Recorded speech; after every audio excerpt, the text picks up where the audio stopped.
dans un petit village baigné de soleil, niché au pied des montagnes D, émeraude de l'ancienne Corée, vivait un bûcheron au cœur bon nommé Min-jun. Bien que sa cabane fût modeste et ses repas souvent frugaux, l'esprit de Min-jun restait aussi vif et clair que la source de montagne. Chaque jour, il disait au revoir à sa femme aimante, Sora, et s'aventurait dans la forêt murmurante, cherchant du bois à vendre au marché animé, son travail honnête étant sa seule fortune. Au cœur des pins ancestraux et des chênes noueux, Min-jun travaillait avec une dévotion tranquille. Le balancement rythmique de sa hache résonnait dans le calme paisible, chaque coup témoignant de sa détermination inébranlable. Il faisait partie de la montagne, respectant sa puissance silencieuse, ne prenant que ce dont il avait besoin et laissant la forêt intacte après son passage.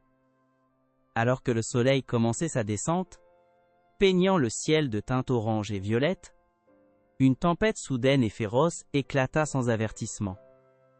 Des nuages sombres engloutirent rapidement la lumière, et un vent glacial hurlait à travers les arbres, les faisant se balancer comme des esprits tourmentés. La pluie tombait à torrents, transformant le sol de la forêt en une étendue boueuse et perfide. Et Min-jun se retrouva à lutter contre la fureur de la nature, son chemin du retour étant obscurci, perdu et trempé jusqu'aux os. Min-jun cherchait désespérément refuge. À travers la brume tourbillonnante et l'averse incessante, une faible lumière vacillante attira son regard. Elle le conduisit à une petite hutte délabrée, apparemment abandonnée et cachée au fond d'un ravin isolé. Bien que la crainte lui rongeât le cœur, le froid et la peur de la nature sauvage le poussèrent à avancer, ouvrant la porte en bois qui grinçait. À l'intérieur, Min-jun ne trouva pas la solitude, mais une scène vibrante et bruyante. Plusieurs dokkaebi, gobelins, esprits malicieux du folklore coréen, étaient réunis autour d'une table basse croulant sous des mets exotiques. Des gâteaux de riz fumant, TTEOK, des brochettes de viande rôtie, et des bols de vin de riz pétillant, Magioli. Leur peau verte et terreuse brillait faiblement dans la lumière tamisée, et leur rire remplissait le petit espace, une symphonie débridée de joie d'outre-monde. Alors que le festin diminuait, Guido, le chef dokkaebi, saisit une massue en bois noueux, ornée de symboles anciens. Guillemets double. De l'or, tonna-t-il, et d'un coup rapide, une pluie de pièces d'or brillantes se matérialisa sur la table. Guillemets double. Du riz, ordonna-t-il, et des grains d'odus remplirent instantanément un bol. Min-jun regardait, ébahi, son cœur battant la chamade contre ses côtes, réalisant que ce N était pas une massue ordinaire, mais le légendaire dokkaebi Bangmangi, la massue du gobelin, capable d'exaucer n'importe quel vœu. Submergé par la magie et le froid glacial, Min-jun sentit un chatouillement incontrôlable dans son nez. Malgré ses efforts désespérés pour le retenir, un éternuement retentissant, à fendre la terre, éclata, résonnant dans la petite hutte comme un coup de tonnerre. Les dokkaebi se figèrent, leur rire brutalement interrompu, leurs têtes pivotant à l'unisson vers la cachette de Min-jun, leurs yeux brillants maintenant plissés de suspicion. Avant que Min-jun ne puisse même prononcer une excuse, les dokkaebi, étonnamment timides, malgré leur pouvoir, poussèrent un cri d'alarme. Se croyant découverts par un esprit supérieur ou un humain, ils se dispersèrent dans une rafale de membres verts et de feuilles bruissantes, disparaissant à travers les murs comme s'ils étaient de la brume. Dans leur précipitation, Guido laissa tomber accidentellement sa précieuse dokkaebi Bangmangi, qui atterrit, avec un bruit sourd près des pieds de Min-jun. D'une main tremblante, Min-jun ramassa la massue avec précaution. Elle était chaude et lisse, vibrant d'une énergie subtile. Se rappelant le chant des dokkaebi, il murmura, guillemets double, du riz. Je souhaite du riz.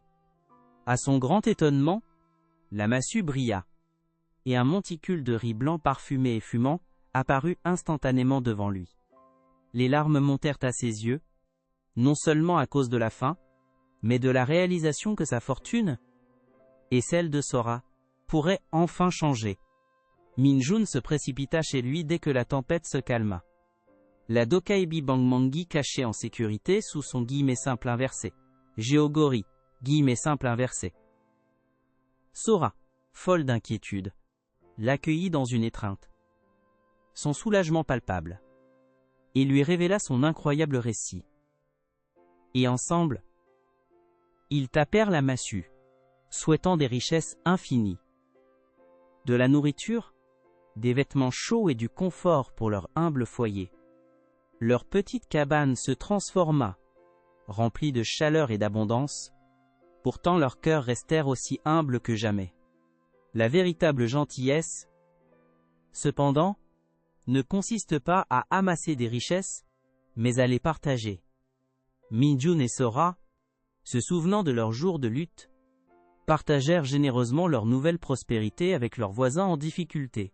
Ils financèrent les réparations de maisons délabrées, fournirent des vêtements chauds aux personnes âgées, et veillèrent à ce qu'aucun enfant n'aille se coucher le ventre vide. Leur simple cabane devint un phare d'espoir et de générosité dans le village, leur valant le profond respect et l'amour de tous. Mais tous les regards haine n'étaient pas empreints d'admiration. Seok-jin, un voisin riche mais notoirement avide, observa l'ascension soudaine de Min-jun, avec une suspicion et une envie grandissantes. Comment un pauvre bûcheron, sans terre ni fortune, pouvait-il soudainement vivre dans un tel confort et donner si librement? Les yeux perçants de Seok-jin se plissèrent, son esprit consumé par une seule pensée. Avide, il devait découvrir le secret de Min-jun, et le revendiquer pour lui-même.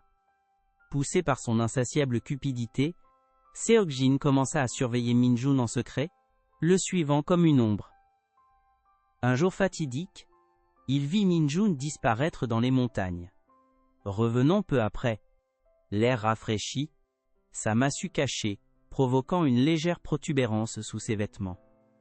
Seok-jin attendit la tombée de la nuit, puis se glissa furtivement vers la cabane de Min-jun, observant par une fente de la fenêtre tandis que Min-jun, ignorant de tout, tapait soigneusement la Dokkaebi Bang-Mangi, produisant une cascade de pièces d'argent brillantes pour un nouveau projet villageois. La vue de la massue magique remplit Seok-jin d'une faim brûlante. Il n'en voulait pas seulement une. Il en voulait une encore meilleure. Il raisonna que si Min-jun, un simple bûcheron, avait trouvé un tel trésor, sûrement lui, un homme aux moyens et à l'intelligence supérieure, pourrait acquérir une massue Dokkaebi encore plus puissante. Il reproduirait les pas de Min-jun, mais avec une audace encore plus grande, assurant sa propre fortune, inégalée. Le lendemain même, Seok-jin s'aventura dans les montagnes, feignant une excursion pour couper du bois. Il chercha délibérément la hutte balayée par la tempête, même si le soleil brillait.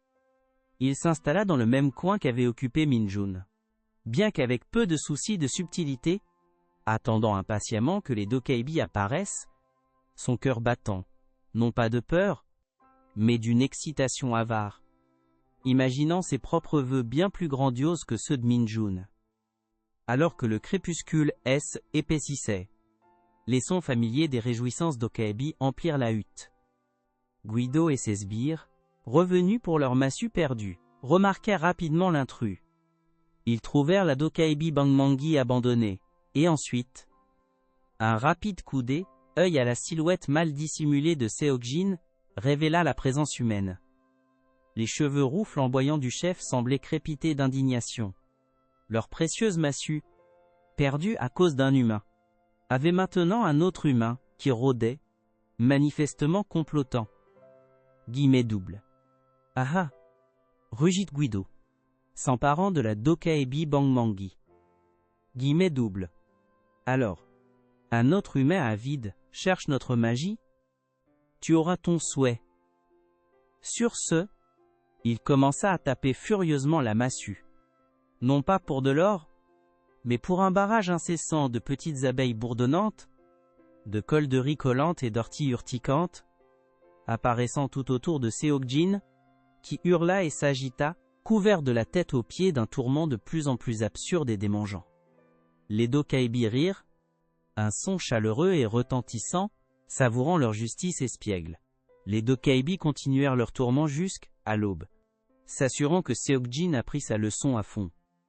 Épuisé et humilié, mais miraculeusement indemne, il trébucha hors de la hutte tandis que les Dokkaebi disparaissaient avec leurs massues, leur rire résonnant derrière lui.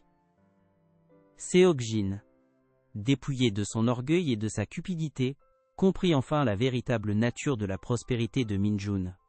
Elle ne venait pas seulement d'une massue magique, mais d'un cœur rempli de générosité et de compassion.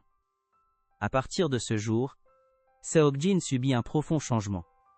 Il abandonna ses manières avides, choisissant plutôt de contribuer à la communauté, assistant Minjun dans ses entreprises bienveillantes. Minjun et Sora continuèrent de vivre une vie de confortable simplicité. Leur massue magique, un secret précieux, son véritable pouvoir résidant, non pas dans l'or qu'elle conjurait, mais dans le bien qu'elle permettait. Leur histoire devint une légende tranquille, chuchotée parmi les villageois, de la façon dont la vraie richesse vient d'un cœur ouvert. Ainsi, le conte de la massue du Dokkaebi nous rappelle que si la fortune peut nous bénir, c'est notre caractère qui définit véritablement nos richesses. La gentillesse de Minjun transforma un artefact magique en un outil pour un bien illimité, tandis que l'avidité de Seokjin n'apporta que des malheurs comiques. Puissions-nous tous nous efforcer d'être comme Minjun, nous souvenant que le vrai bonheur ne se trouve pas dans ce que nous gagnons, mais dans l'amour et la générosité que nous partageons avec le monde.